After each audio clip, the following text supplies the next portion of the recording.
India की आखिरी चाय की दुकान पे मुझे फटाफट यहाँ से निकल लेना चाहिए। इस तरीके की गुफा है, यहाँ बैठकर गणेश जी ने स्वर्ग रोहिणी जिससे पांडवों ने स्वर्ग की तरफ प्रस्थान किया था। ये भाई जो है ना वेब सीरीज में काम कर चुके हैं, वहाँ से निकल रही है सरस्वती माता। हेलो दोस्तों, welcome to our new vlog. तो दोस्तों आज हम आपको दिखाने वाले हैं महाभारत काल के कुछ पुल, सरस्वती नदी जिसको कहीं देखा ही नहीं जाता है। तो ऐसे ही कुछ बहुत सारे रहस्य जुड़े हुए हैं माणा गांव से। तो अगर आप ये सब रहस्य देखना चाहते हैं तो बने रहिए इस वीडियो में। तो मैं माणा गांव के ठीक पीछे की साइड से चल रहा हूँ और यहाँ पे भी एक संगम है। एक धारा इधर से आ रही है और एक उधर से आ रही है और ये अलकनंदा को बना रही है। तो इनमें से मुख्य धारा कौन सी है मुझे भी नहीं पता है, आगे चल के पता करते हैं और आपको बताएंगे कि ये दो नदियाँ कौन कौन सी हैं। तो भाई मैं लगता है कुछ गलत जगह से आ गया हूँ। यहाँ पे बहुत सारी मिट्टी गिर रखी है और अभी भी कंटिन्यूसली गिर रही है। तो मुझे फटाफट यहाँ से निकल लेना चाहिए क्योंकि ऊपर से मिट्टी गिर रही है। तो दोस्तों यहाँ पे नगर पंचायत माणा द्वारा शौचालय भी बनाया गया। हाँ जी, ये पब्लिक शौचालय है तो आप लोग इसको यूज़ कर सकते हैं। तो यहाँ पे पीने का पानी अवेलेबल है। रास्ते में ऐसे नल लगे हुए हैं जिससे आप लोग आराम से हाइड्रेट हो सकते हैं और पानी भी पूरा वही मिनरल वाटर आ रहा है मस्त।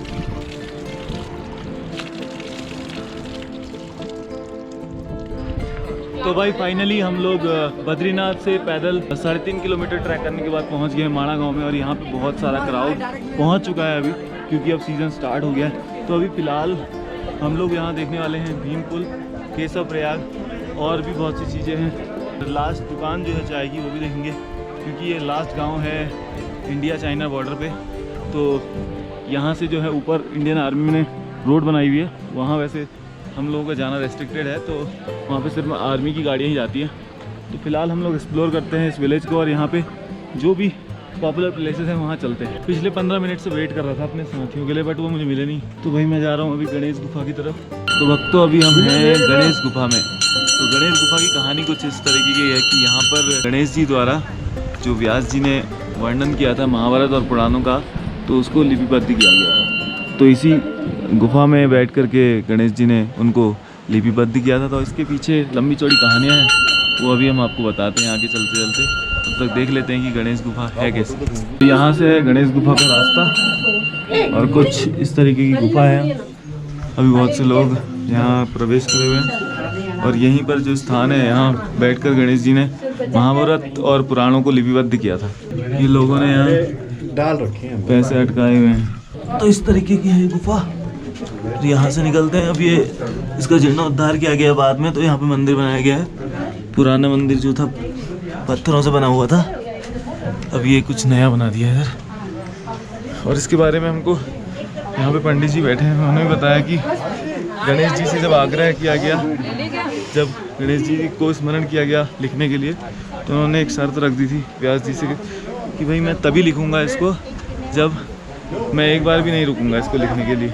तो व्यास जी भी बहुत बुद्धिमान थे, वही समझ गए कि ये मुझसे कुछ मेरा परीक्षा लेना चाहते हैं। तो व्यास जी ने भी एक शर्त रख ली। उन्होंने कहा कि भाई ठीक है, लेकिन आप जो भी लिखेंगे उसका अर्थ आपको समझ में आना चाहिए। जब तक आपको कोई भी अगर कुछ भी प्रसंग का अर्थ समझ ना आए तो मत लिखना। तो इस तरीके से लिपिबद्ध हुआ था महाभारत और बहुत सारे जो पुराण हैं हमारे। तो अब हम जा रहे हैं गणेश गुफा से व्यास गुफा की तरफ। उधर सामने है व्यास गुफा, ऊंचाई में काफ़ी। तो हम लोग पहुंच गए हैं व्यास गुफा में।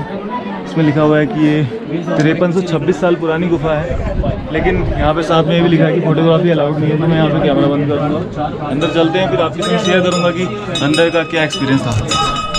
तो अंदर वेद व्यास जी की मूर्ति बनी हुई है, देखने को मिली है हमें अंदर जाके। और भी यहाँ के बारे में कुछ जो हिस्ट्री है उसको पता करते हैं, फिर आपको बताएं। तो आपको बता दें कि भगवान वेद व्यास जी ने इसी गुफा में बैठ करके वेद को 4 भागों में विभाजित किया था और जो 17 पुराण थे उनको लिखा था। महाभारत को लिखने के लिए गणेश जी का आह्वान किया। इसके बाद भी आत्मसंतुष्टि नहीं हुई उनको, तो उन्होंने एक और 8वां महापुराण लिखा जिसको हम श्रीमद् भागवत के नाम से जानते हैं। तो इसकी रचना भी यहीं पे हुई थी। तो यार इस तरीके की कुछ हिस्ट्री है यहाँ की। तो भाई हम लोग पहुँच चुके हैं इंडिया की आखिरी चाय की दुकान पे, जो कि है सिचुएटेड इंडो चाइना बॉर्डर के पास। रोहित भाई ने पी लिया चाय और आंटी जी भी यहाँ पे आई हैं। आप कहाँ से आए आंटी जी? हम एमपी से आए। मध्य प्रदेश से आए हैं लोग। तो मध्य प्रदेश के लोग काफ़ी यार हंसमुख होते हैं, काफ़ी अच्छे लोग होते हैं। भारत की आखिरी चाय की दुकान पे चाय पीने आए हैं। हाँ, तो ये सभी लोग यहाँ पे आखिरी चाय की दुकान पे चाय पीने आए हैं।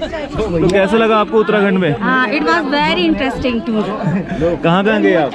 हरिद्वार, ऋषिकेश, केदारनाथ।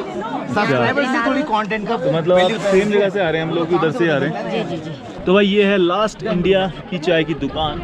इधर बोर्ड भी लगा है, भारत की आखिरी चाय की दुकान, मणिभद्रपुरी माणा व्यास गुफा। और हमारे भाई को चाय पी के पता नहीं क्या हो गया है रोहित को। मिर्गी अंदर जाओ। तो भाई को पैसे देते हैं चाय के। 3 चाय थी ना, कितने हो गए? 45। तो यहाँ पे 15 रुपए की है भैया एक चाय। तो व्यास गुफा से जब आप भीमपुल की तरफ जाते हैं ना, तो ये रास्ता वापस जा रहा है और ये जा रहा है भीमपुल की तरफ। तो चलिए चलते हैं भीमपुल की तरफ। हाथ पैरली घड़ीला, खुद पैरली संडीला, हाथ पैरली घड़ीला, खुद पैरली संडीला, बजारा गाँव की छे भनुली के गाँव की छे, छम छम घर बजली, छम छम उड़क बजनी, चैता की चतवाला, चैता की चतवाला। हाँ हाँ, शिव जी को बागवान सची, फूल फुलिया छना, फल फूल फुलिया छना, हाँ फूल फुलिया छना। हाँ, तो भैया हम लोग आ गए व्यास गुफा का दर्शन करके, और थोड़ा सा एंजॉयमेंट के लिए हमने डांस वांस कर लिया और अपना पहाड़ी गाना फोक गा लिया। तो भाई फिलहाल हम लोग यहाँ से जा रहे हैं भीमपुल के लिए, और वहाँ पे भी एक और हिंदुस्तान की आखिरी दुकान खुल गई है। तो यार ऐसी आखिरी दुकानें तो मिलती रहेंगी, लेकिन ये भीमपुल जो है उसको कवर करना ज़्यादा ज़रूरी है। तो भाई हम लोग पहुंचने वाले हैं सरस्वती नदी के उद्गम स्थल पे, और साथ ही यहाँ पे सरस्वती नदी का मंदिर भी है, और यही वो स्थान है जहाँ पर सरस्वती नदी बनती है। और थोड़ा आगे जाकर ही सरस्वती नदी का जो है विलय हो जाता है, उसका मिलन हो जाता है अलकनंदा की मुख्य धारा से, और वो फिर से अलकनंदा बन जाती है। तो इसके पीछे एक कहानी है कि श्राप मिला था सरस्वती नदी को गणेश जी द्वारा, तो उस वजह से ये जो है अलकनंदा में समा गई इतनी नज़दीक यहीं पर जाकर। तो ये देखिए उधर उद्गम स्थल उधर है, तो पास में जाके दिखाते हैं आपको। तो वही हम आपको दिखाने वाले हैं अभी महाभारत के टाइम का, उस टाइम का उतना पौराणिक पुल जो भीम ने सरस्वती नदी को पार करने के लिए सिर्फ एक पत्थर रख के उठा के रख दिया था।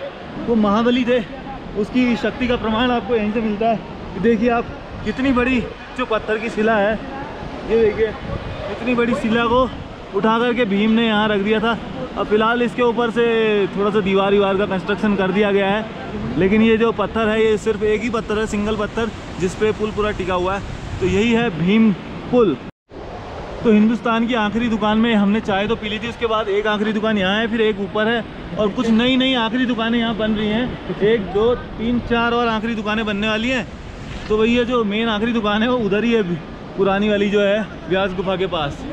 तो ऐसे तो नई नई आखिरी दुकानें बनती रहेंगी और आप ढूंढते रह जाएंगे आखिरी दुकान। तो फिलहाल के लिए वही है, क्योंकि वहीं से चाइना बॉर्डर के पास वाली जो रोड गुजरती है वो है। तो आप लोग कंफ्यूज मत होइएगा। तो जैसा मैंने आपको पहले ही बताया था कि सरस्वती नदी का जो सफ़र है वो थोड़ा सा ही होता है। तो सरस्वती नदी यहाँ से शुरू होती है, भीमपुल के नीचे से आती हुई, और उधर जाके वहाँ पे संगम दिख रहा है आपको, 2 नदियाँ आ रही है, एक इस पहाड़ के पीछे साइड से आ रही है अलकनंदा, उसमें जाके इसका विलय हो जाता है। तो यहीं पे इसका सफ़र समाप्त हो जाता है, क्योंकि इनका जो वेग था बहुत तेज़ था, उसकी आवाज़ से बहुत प्रॉब्लम हो रही थी गणेश जी को। तो उन्होंने बोला था सरस्वती माई से कि अपने वेग को कम कर लो, लेकिन जो भी कहो उन्होंने ध्यान नहीं दिया इस चीज़ पे, और उन्होंने वेग अपना धीरे नहीं किया। तो जिस वजह से उनको श्राप दे दिया गणेश जी ने कि भाई जाओ, आज से तुम अलकनंदा में जाके मिल जाओगी, तुम्हें आगे कोई नहीं पहचानेगा। देवप्रयाग में बोला जाता है कि ये नीचे नीचे आ रही है यहाँ से सरस्वती, लेकिन आज मुझे देख के तो ऐसा लग रहा है कि ये तो सीधे अलकनंदा में मिल गई है यहाँ पे। और एक खास बात और है इन नदियों के बारे में, ये सारी नदियाँ जो है ना एक ही ग्लेशियर से निकल रही हैं, अलकनंदा भी और ये भी, और उधर से जो मंदाकिनी उधर से भागीरथी और अलकनंदा दोनों एक से निकल रही हैं, और ये तो यहीं पे आके मिल गई।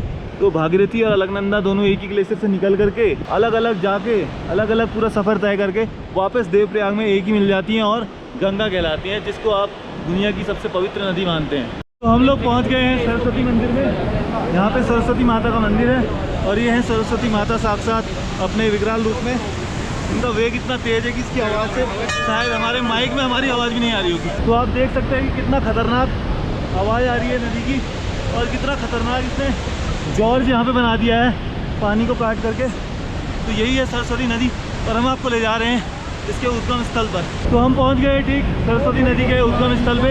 यहीं से सरस्वती नदी का उद्गम होता है। ये देखिए वहाँ से निकल रही है सरस्वती माता और इतना खतरनाक जॉर्ज बन रहा है और इतनी स्पीड से पानी आ रहा है, देख के डर लग रहा है। एक और इन्फॉर्मेशन है जो मैं आपको देना चाहूँगा, अगर आप इससे आगे ट्रैक करना चाहते हैं तो इधर सतोबंध लेक ट्रैक है और स्वर्ग रोहिणी जिससे पांडवों ने स्वर्ग की तरफ प्रस्थान किया था और अपने देह को त्यागा था, तो वो जो है ट्रैक इधर से ही है। यहीं से पांडव स्वर्ग की तरफ गए थे। तो ये है अपने भाई शौर्य वर्मा, तो इनका YouTube चैनल है शौर्य वर्मा ब्लॉग्स करके। तो ये भाई जो है ना वेब सीरीज में काम कर चुका है और मॉडलिंग करता है और साथ ही में बहुत सारे एड्स में भी है। टाटा प्रीमियम मोतीलाल और हायर का डिजिटल एड च्यवनप्राश और जिगर मोदी के साथ शॉर्ट मूवी कर रखी है। और अभी जो वेब सीरीज आने वाली है सेकंड पार्ट में तांडव में आपको देखने को मिलेगा भाई का फ्लैशबैक में भाई का सीन है। तो भाई के चैनल को भी सब्सक्राइब करो, लाइक करो, शेयर करो। तो भाई से मिलेंगे कभी और किसी और दिन जब भाई एक बड़ा एक्टर बन जाएगा, उम्मीद करते हैं। Thank you, you welcome bro. So the last village of India, माणा।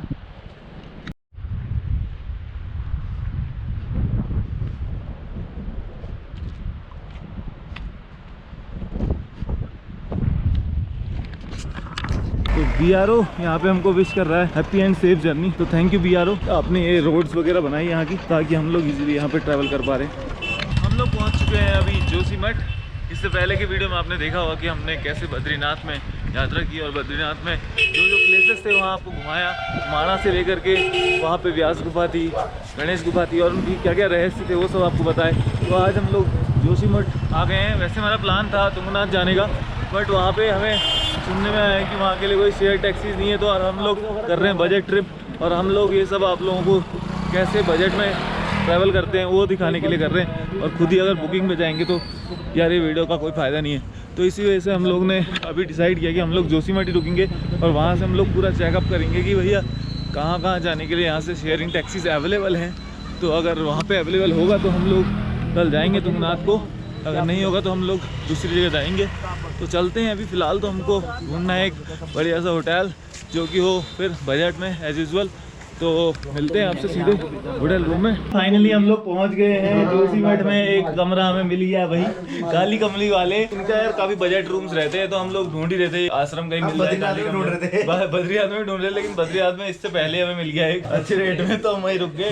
हमने ज्यादा मेहनत की। रेट सीजन तो बड़ा हुआ है। चलो चलो चलो बाबा काली कमली वाले में रुकना है हमें। तो भैया अगर आप किसी भी टूरिस्ट प्लेस में जाते हैं ना तो काली कमली वाले आश्रम में आपको रूम्स इजीली अवेलेबल हो जाएंगे चीप प्राइसेस में। बाकी जो मार्केट है पूरा यहाँ के जितने भी होटल्स वगैरह हैं सबके प्राइसेस किसी का 1500 से कम का नहीं था। जिस लेवल के रूम में हमने अभी लिया है वैसा रूम कहीं भी 1500 से कम का नहीं था। तो आप लोगों को भी अभी कहीं भी रुकना हो बद्रीनाथ केदारनाथ या कहीं भी हर जगह इनके रूम्स हैं। तो चलिए चलते हैं रूम में और अनलोड करते हैं इसको। बहुत लोड हो गया हमारे ऊपर।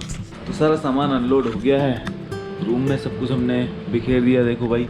और एडिटिंग का काम जो है ना स्टार्ट हो गया क्योंकि आपको टाइम पे वीडियो भी देना है। तो कल मिलते हैं आपसे एक नए वीडियो में जहाँ पे हम आपको एक ऐसे मंदिर पे विजिट कराने वाले हैं जिससे जुड़ा है बद्रीनाथ का आने वाला भविष्य। तो क्या आने वाले समय पर बद्रीनाथ धाम विलुप्त हो जाएगा, क्यों होगा, कैसे होगा और क्या होगा, इस सब की कहानी जुड़ी है कल के वीडियो से। तो कल का वीडियो जरूर देखिएगा।